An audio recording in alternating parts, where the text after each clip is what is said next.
Welcome to Talir Center. Talir means bud. We are Capuchin Franciscans budding forth to serve God and people, especially those in the periphery, the gypsies, the transgender persons, the cobblers, the destitutes, the primitive tribes, rural women and men. Talir is also a virtual institute for spirituality, integrity, and transformation. Visit. We offer professional support to teachers, nurses, NGOs, etc. We also offer language courses in Italian, Spanish, and spoken English. Welcome to join us in our humble mission at www.talircenter.org. Contact us. Mail to talir@gmail.com. Thank you. Bienvenue au Talir Capuchin Online Ministries. Aujourd'hui, ce 21 novembre 2021, la solennité du Christ roi, nous sommes heureux de diffuser la traduction française du message de frère Arul Xavier, prêtre capucin en Inde. Voici le message du frère Arul Xavier. Chers frères et sœurs en Jésus-Christ, nous célébrons aujourd'hui la fête du Christ, roi de l'univers, une fête importante pour nous catholiques. Bien que le Christ ait toujours été reconnu comme le roi des rois, ce n'est que lorsque le pape Pie XI a institué la fête du Christ roi en 1925 qu'il a finalement reçu la reconnaissance officielle dans la Sainte Église catholique.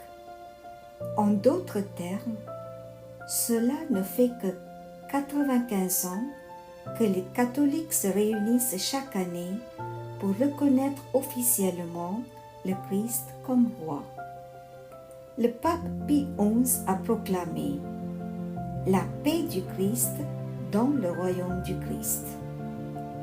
Cela signifie que nous vivons dans la paix du Christ lorsque nous lui abandonnons chaque jour notre vie, quand nous l'acceptons comme notre Dieu, Sauveur et Roi, et quand nous lui permettons de gouverner nos vies. Cette fête est très importante parce que la dernière fois, c'était il y a 3000 ans, que Dieu a été officiellement reconnu comme roi parmi le peuple. Depuis, le monde n'a pas officiellement reconnu Dieu comme son roi. Certains d'entre nous peuvent se demander ce qui s'est passé il y a 3000 ans. À l'époque, le peuple de Dieu s'approcha de Samuel et lui demanda de nommer un roi pour eux. 1 Samuel 8, 3, 5. Ils voulaient un roi comme les nations païennes, afin d'avoir quelqu'un pour les diriger pendant les guerres. Cela a grandement offensé Dieu, qui connaissait le cœur des gens, qui savaient qu'il le rejetait comme roi. 1 Samuel 8, 7. Et c'est ainsi qu'en 1043 avant Jésus-Christ, Saül a été oint comme roi du peuple de Dieu. L'injustice qui a été faite à Dieu a finalement été corrigée il y a 95 ans lorsque le Seigneur Jésus a été officiellement rétabli comme roi légitime de l'Église catholique. Car en lui, dans son propre corps, habite toute la plénitude de la divinité. Colossiens 1, 19, Colossiens 2, 9. Maintenant, le Christ roi est officiellement élevé à sa position légitime au-dessus de toute sa création. Certains avaient un espoir qui s'est révélé faux, attendant un royaume de Dieu visible sur la terre, alors que Jésus n'a jamais dit que son royaume serait visible. La venue du royaume de Dieu n'est pas observable. On ne dira pas voilà, il est ici, ou bien il est là. En effet, voici que le règne de Dieu est au milieu de vous. Luc 17, 20 à 21. Oui, le royaume de Dieu ne peut pas être observé. On ne peut pas le voir non plus. Il est invisible parce qu'il appartient au monde spirituel qui coexiste avec notre monde. Dans la lecture de l'évangile d'aujourd'hui, nous avons entendu Jésus dire « Mon royaume n'est pas de ce monde ». Jean 18, 36. Mes frères et sœurs en Christ, si nous attendons une fausse espérance, la seconde venue du Christ pour régner sur terre pendant 1000 ans, comme certains le croient, ou si nous attendons la descente physique du royaume de Dieu sur terre, comment pouvons-nous vraiment apprécier le mystère du corps mystique du Christ, alors qu'à travers une telle croyance, nous rejetons clairement la présence physique de Dieu et de son royaume sur terre? Avec une telle croyance, ne nous comptons-nous parmi nos frères et sœurs séparés qui attendent un faux espoir? Le Christ roi est ici aujourd'hui avec nous. Son royaume est arrivé et nous, enfants baptisés, avons reçu notre nouvelle création de la semence pieuse. 1 Jean 3, 9. Ce don qui fait de nous des membres du royaume de Dieu sur la terre. Grâce à notre nouvelle création, nous sommes maintenant capables d'adorer Dieu en esprit et en vérité, car le Père cherche ainsi des vrais adorateurs qui l'adorent. Jean 4, 23, 4. Dans la première lecture, nous avons entendu « Et il lui fut donné domination, gloire et royauté. Tous les peuples, toutes les nations et les gens de toutes langues le servirent. Sa domination est une domination éternelle qui ne passera pas, et sa royauté, une royauté qui ne sera pas détruite. » Daniel 7, 14. Le royaume actuel de Dieu sur la terre, de nature spirituelle, invisible à l'œil nu, est un royaume qui ne sera jamais détruit. La domination du Christ roi est une domination éternelle qui ne passera pas. Alors que nous célébrons la royauté du Christ aujourd'hui, souvenons-nous de la vérité qu'il n'est pas notre roi si nous ne l'écoutons pas, si nous ne l'aimons pas, si nous ne le servons pas et si nous ne le suivons pas.